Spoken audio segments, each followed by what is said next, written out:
할렐루야. 앞뒤 좌우에 계신 성도님들과 이렇게 한번 인사하겠습니다. 성도님을 통해 예수님을 봅니다. 네, 다시 한번 인사하겠습니다. 성도님이 제 행복 비타민입니다. 네, 설교를 시작하며 여러분에게 한 가지 질문을 던지고 오늘 좀 말씀을 나누고자 합니다. 여러분은 믿는 성도이십니까? 믿음을 가지고 살아가고 계신다라고 자부하십니까? 그렇다면 여러분에게 한 가지 질문을 하겠습니다. 여러분이 믿는 대상은 누구입니까? 하나님이시죠? 그럼 그 하나님이 어떠한 분이시다라고 믿고 계십니까? 어떤 하나님을 믿고 계십니까? 하나님을 믿는다라고 우리는 이야기합니다. 하지만 어떤 하나님을 믿고 있을까요? 여호와 하나님을 믿으십니까? 아니면 예수님을 믿으십니까? 우리가 하나님을 어떻게 믿고 있느냐에 따라 우리의 신앙의 태도와 우리의 신앙의 길, 방향성은 조금씩 달라지게 될 것입니다. 하나님을 어떻게 믿느냐, 어떤 하나님으로 인식하고 있느냐에 따라서 우리가 믿는 하나님에 대한 생각이 다르면 다를수록 우리의 신앙의 반응 역시도 다를 수밖에 없다라는 것입니다. 우리가 믿는 하나님은 어떤 분이신가, 어떤 하나님이신가라는 이 질문, 이 문제에 있어서 지난 2000년 동안 수많은 사람이 고민하고 논쟁해왔습니다. 그 가운데 특별히 여호와 하나님, 즉 성부 하나님만을 믿어야 된다라고 얘기하는 것이 바로 유대교의 입장입니다. 지금도 유대인들은 예수 그리스도를 믿지 않습니다. 그를 하나님의 아들로 믿지 않습니다. 이런 사실을 거부하며 오직 여호와 하나님만, 성부 하나님만 하나님이시다라고 주장을 합니다. 예수님을 인정하지 않기에 그들은 당연히 신약 성경도 인정하지 않습니다. 그들은 오직 구약 성경만이 하나님의 말씀이다라고 이야기하며 구약 성경이라고 말하지도 않습니다. 왜냐하면 구약 성경이라는 말 자체가 신약 성경이 있다라는 것을 전제하고 있지 않습니까? 그래서 유대인들은 이 구약 성경을 구약 성경이라고 말하지 않고 히브리어 성경이다라고 지칭합니다. 하지만 우리는 어떻습니까? 우리는 우리 스스로를 누구라고 지칭하죠? 그리스도인이다라고 지칭합니다. 그 말은 무슨 말입니까? 예수님을 믿는 사람들, 예수 그리스도를 믿는 사람들이란 말이죠. 그리스도인을 영어로 하면 크리스찬, 그리스도를 믿는 사람들이다라는 의미를 가지고 있습니다. 아주 정확하고 명확한 통계를 낼 수는 없지만 이 땅 가운데 살아가는 전 세계 인구 가운데 3분의 1 정도가 즉 이 20억 정도의 사람들이 이 그리스도교, 이 기독교를 믿는다라는 통계가 있습니다. 저는 오늘 지난주에 이어 오늘도 이 출애굽기 말씀을 함께 살펴보려고 합니다. 방금 말씀드린 대로 유대인들은 예수님을 인정하지 않기에 신약 성경을 또한 정경으로 받아들이지 않았습니다. 하지만 우리는 구약과 신약 모두 하나님의 거룩한 성경임을 믿고 정경으로 받아들였기 때문에 오늘 함께 살펴보려고 하는 이 출애굽기는 유대인들에게나 우리에게나 동일하게 정경으로 받아들여지고 있는 책입니다. 말씀을 나누기 앞서서 한 가지 좀 말씀드리고자 하는 것이 있는데, 유대교에서 바라보는 출애굽기서와 우리가 바라보는 출애굽기서의 시선이 다르다라는 것을 좀 언급을 드리고 말씀을 나누도록 하겠습니다. 우리가 믿는 이 기독교는 신약 성경의 주인공인 예수 그리스도를 통해서 이 구약 성경, 오늘 본문인 출애굽기를 바라본다라는 것을 잘 기억하시고 함께 말씀을 나누도록 하겠습니다. 오늘 본문에서 여호와 하나님께서는 먼저 회막을 지으라라고 명령하셨습니다. 출애굽기서에는 몇 가지 굵직굵직한 내용들이 등장을 하는데요. 그 중에 중요한 한 가지는 바로 회막 건축에 대한 내용입니다. 회막은 성막이라고 부르기도 하는데요. 이 회막 건축은 이스라엘 백성들에게서 굉장히 중요한 의미를 가지고 있는데, 이 회막이라는 것은 이스라엘 백성들에게 있어서 영적인 생명과 같은 것이었습니다. 그들의 정체성과 직결되는 것이었는데 바로 그 이유는 이 회막의 기능에 있습니다. 회막이라는 것은 이동식 텐트를 의미합니다. 이스라엘 백성들은 이 회막 안에서 여호와 하나님께 제사를 드렸습니다. 제사를 드렸다라는 것은 제사를 위한 제물이 드려졌다라는 것을 의미합니다. 하나님께서는 이스라엘 백성들을 애굽으로부터 건져내시고 하나님께서 예비하신 젖과 꿀이 흐르는 땅으로 인도해 가시는데, 그 과정을 살펴보면 이스라엘 백성들은 어디 한 곳에 정착해서 살아간 것이 아니라 계속해서 광야 땅을 유랑하며 그 가나안 땅으로 나아갔다라는 것을 우리는 알 수 있습니다. 하나님께서는 이 가나안 땅을 향해 걸어가는 여정이 40년 동안 이스라엘 백성들이 광야에서 이 회막과 함께 이동하도록, 즉 회막과 함께 40년의 광야 생활을 하도록 하셨습니다. 하나님께서는 이스라엘 백성들에게 이동식 텐트인 회막을 만들 것을 명령하시고, 또한 하나님께서 말씀하신 규격과 그 형태대로 회막을 만든 이후에는 이 회막을 통해서 여호와 하나님께 제사를 드리고 그들의 거룩함을 회복하도록 하셨습니다. 이제 이스라엘 백성들이 어디로 가든지 이 회막과 함께하게 되었습니다. 출애굽기 39장 32절은 이렇게 말합니다. 이스라엘 자손이 이와 같이 성막 곧 회막의 모든 역사를 마치되 여호와께서 모세에게 명령하신 대로 다 행하고, 하나님께서 모세를 통해 명령하신 대로 회막의 건축이 모두 끝났다라고 이야기합니다. 이어지는 33절에서는 이스라엘 백성들이 모세에게로 이 성막을 가지고 왔다라고 말합니다. 가지고 왔다라는 말은 어디든지 이동할 수 있다라는 의미를 가지고 있겠죠. 여호와께서 명령하신 대로 이 모든 것이 마치게 되자 모세는 이스라엘 백성들을 축복합니다. 출애굽기 39장 43절인데요. 모세가 그 마친 모든 것을 본즉 여호와께서 명령하신 대로 되었으므로 모세가 그들에게 축복하였더라. 이제 이 회막을 통해서, 이 성막을 통해서 여호와 하나님의 축복이 이스라엘 백성들에게 임하게 되었습니다.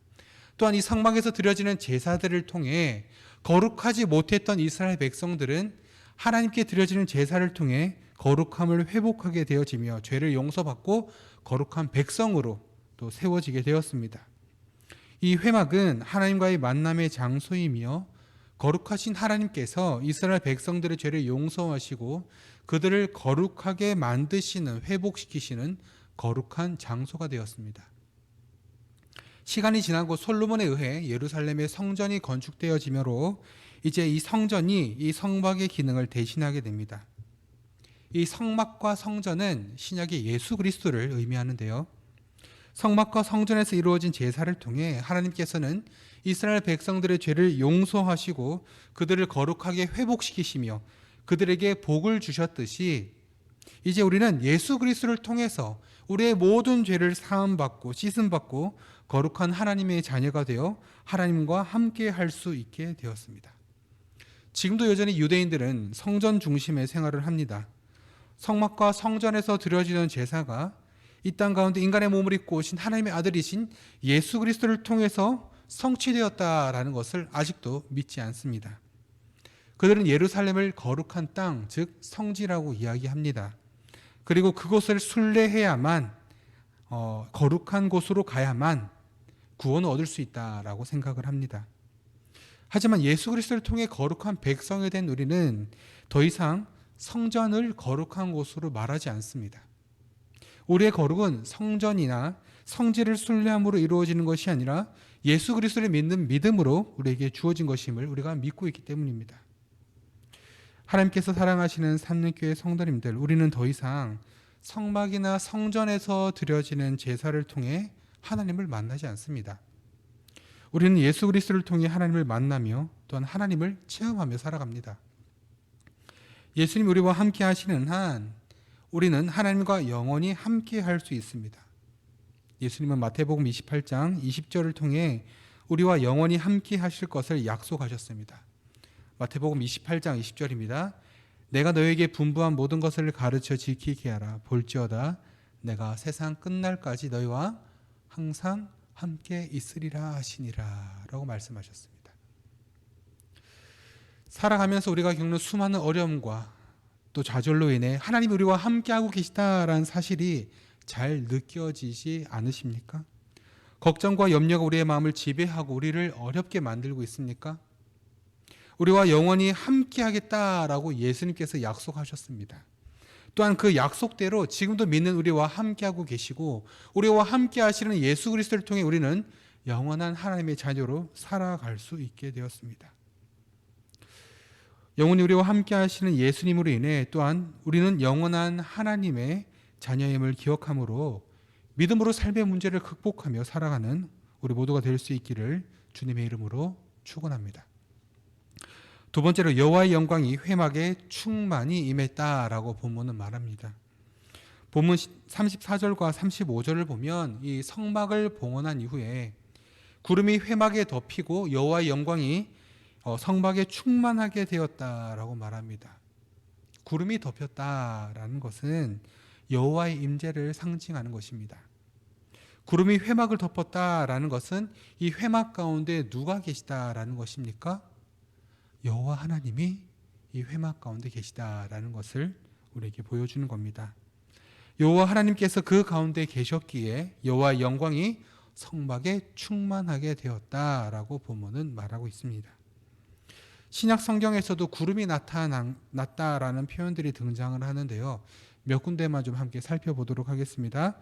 마가복음 9장 7절입니다. 마침 구름이 와서 그들을 덮음에 구름 속에서 소리가 나되 이는 내 사랑하는 아들이니 너희는 그의 말을 들으라 하는지라. 아멘. 마가복음 13장 26절입니다. 그때의 인자가 구름을 타고 큰 권능과 영광으로 오는 것을 사람들이 보리라. 아멘. 방금 살펴본 말씀들이 우리에게 보여주듯이 구름이 나타나는 현상은 하나님의 임재를 상징합니다. 본문에서 성막이 완공된 후 이 성막이 구름이 가득했고 또한 여호와의 영광이 충만했습니다. 신약 성경에서는 하나님의 아들이신 예수 그리스도께서 이 구름과 이 구름에 빗대어 나타나시는데요.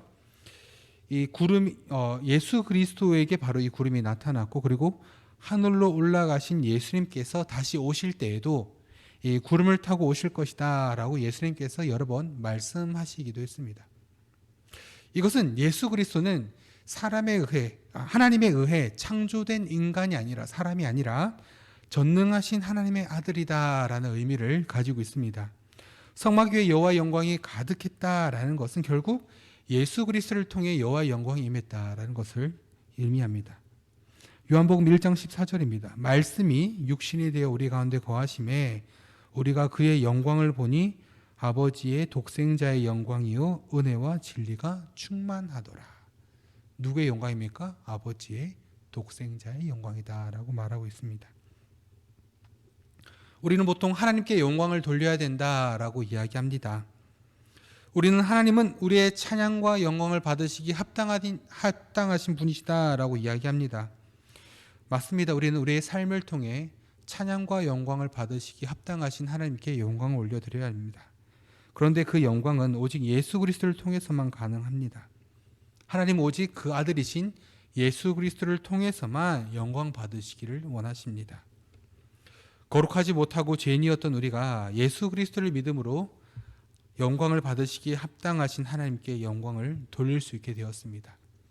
우리로서는 할 수 없었습니다. 하지만 오직 예수 그리스도를 힘입어 믿음으로 나아갈 때 그 믿음으로 말미암아 하나님께 영광이 되어졌다라는 것입니다. 무슨 말이냐면 우리가 부족해도 괜찮다라는 의미입니다. 우리가 넘어지고 무너지고 우리가 날마다 하나님 앞에 실수를 한다 해도 괜찮다라는 의미입니다. 중요한 것은 예수님이지 우리가 아니다라는 것이죠. 그 예수님의 십자가 보혈만 붙들면 우리는 하나님께 영광을 돌리는 거룩한 백성으로 설 수 있다라는 것입니다.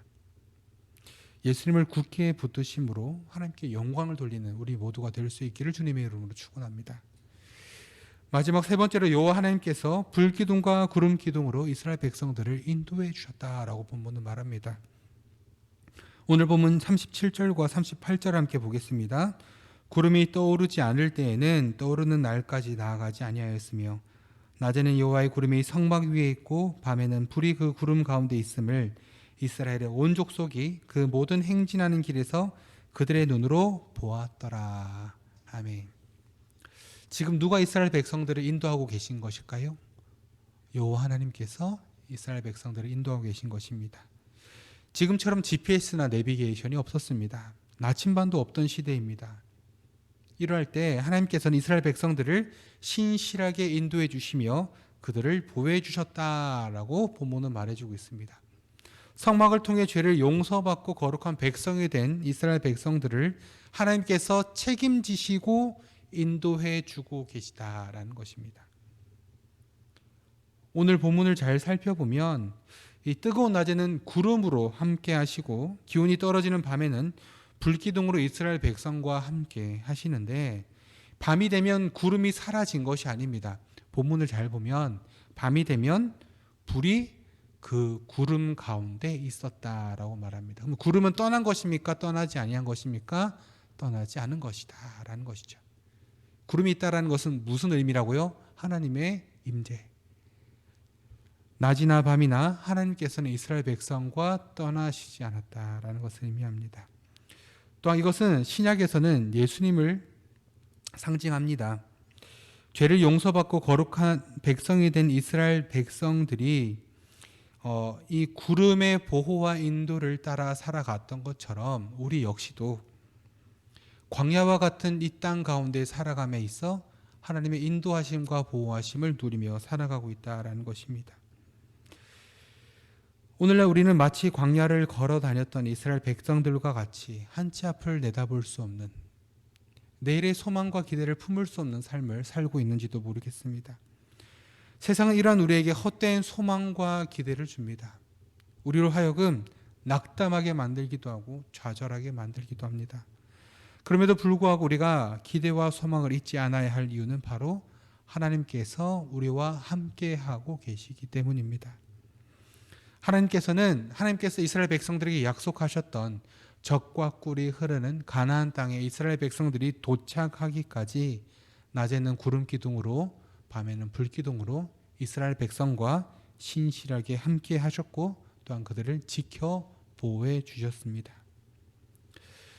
낮에는 구름 기둥으로 밤에는 불 기둥으로 이스라엘 백성들을 인도하시고 보호하신 하나님이 이 시대를 살아간 우리와 항상 함께하고 계시다라는 것을 기억했으면 좋겠습니다.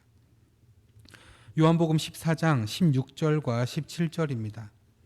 내가 아버지께 고하겠으니 그가 또 다른 보혜사를 너희에게 주사 영원토록 너희와 함께 있게 하리니 그는 진리의 영이라.